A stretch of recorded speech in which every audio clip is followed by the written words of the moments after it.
उत्तराखंड की राजधानी देहरादून का बैरागी वाला इलाका इन दिनों तनाव का केंद्र बना हुआ है। एक युवक की हत्या के बाद हालात इस कदर बिगड़े हैं कि स्थानीय विवाद ने सामुदायिक तनाव का रूप ले लिया है। पत्थरबाजी, आगजनी, भारी विरोध प्रदर्शन के बीच प्रशासन को इलाके में अतिरिक्त पुलिस बल तैनात करना पड़ा।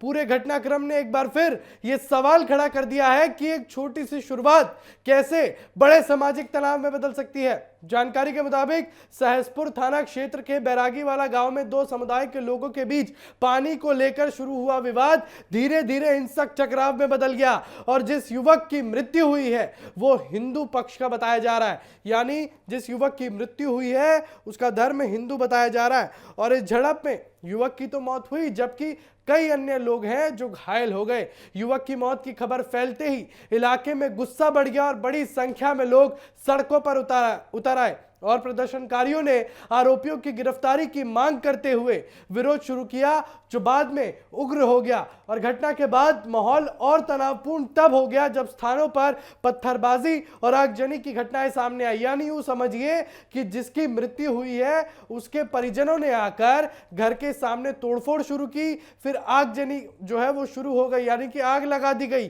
सोचिए हूबहू एक ऐसा ही कांड सूर्य हत्याकांड जो कि गाजियाबाद वाला था वो देखने को मिला था, लेकिन यहां पर उत्तराखंड में जो हत्या हुई है एक तरीके से जो बताया जा रहा है कथित तौर पर हत्या है, उसके बाद परिजनों ने पूरा मामला अपने हाथ में ले लिया और इतना बड़ा फैसला कर लिया, घर पर तोड़फोड़ की, उसके बाद आग लगा दिया गया घर पर और विरोध कर रही भीड़ ने आरोपियों के खिलाफ सख्त कार्रवाई की मांग की है और प्रशासन पर दबाव बढ़ाया है। और अब इसी मुद्दे पर सीएम पुष्कर धामी की भी एंट्री हो चुकी है। लेकिन फिलहाल आपको बताएं कि पुलिस बल, पीएसपी और प्रशासनिक अधिकारियों को मौके पर तैनात किया गया है। पुलिस लगातार फ्लैग मार्च कर रही है और संवेदनशील इलाकों पर विशेष नजर रख रही है। इस मामले में हिंदू और मुस्लिम समुदायों के बीच बढ़ते तनाव की चर्चा भी तेज हो गई है। हालांकि प्रशासन लगातार लोगों से शांति बनाए रखने की अपील कर रहा है और ये स्पष्ट कर रहा है कि दोषियों के खिलाफ कार्रवाई जो है वो कानून के आधार पर होगी, किसी समुदाय के आधार पर नहीं।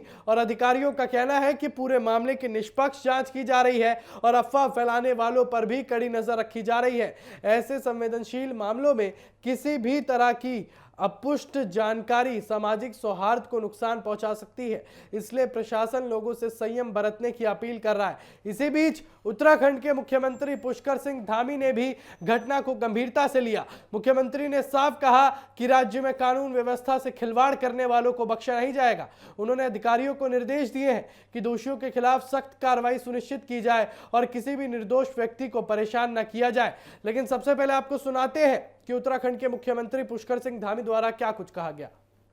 कि उत्तराखंड के अंदर कोई भी कानून अपने हाथ में लेगा, अपराध करेगा, भाइयों बहनों, अब उत्तराखंड की ये व्यवस्था, यहाँ का प्रशासन पूरे व्यवस्था के तहत, कानूनों के तहत उसके खिलाफ सख्त से सख्त कार्रवाई करेगा, कठोर कार्रवाई हम करेंगे। देहरादून में भी इस प्रकार की घटना हुई है। हम सारे कानूनी पहलुओं का प्रशासन वहां पर अध्ययन कर रहा है और उसके बाद वहां भी सख्त कार्रवाई की जाएगी। किसी को छोड़ा नहीं जाएगा। जो भी अपराधी है वो अपराध करके बच नहीं पाएगा। ये हमने ऐसी व्यवस्था को सुनिश्चित करने का काम किया है। तो सरकार का फोकस रहेगा हालात को सामान्य बनाने और लोगों के बीच विश्वास बहाल करने पर। प्रशासन ने मामले में कार्रवाई करते हुए मुख्य आरोपी से जुड़े निर्माण पर बुलडोजर कार्रवाई भी शुरू की है। इसे कानून व्यवस्था बनाए रखने और सख्त संदेश देने की कार्रवाई के तौर पर देखा जा रहा है। वहीं पुलिस कई आरोपियों की तलाश में लगातार छापेमारी कर रही है।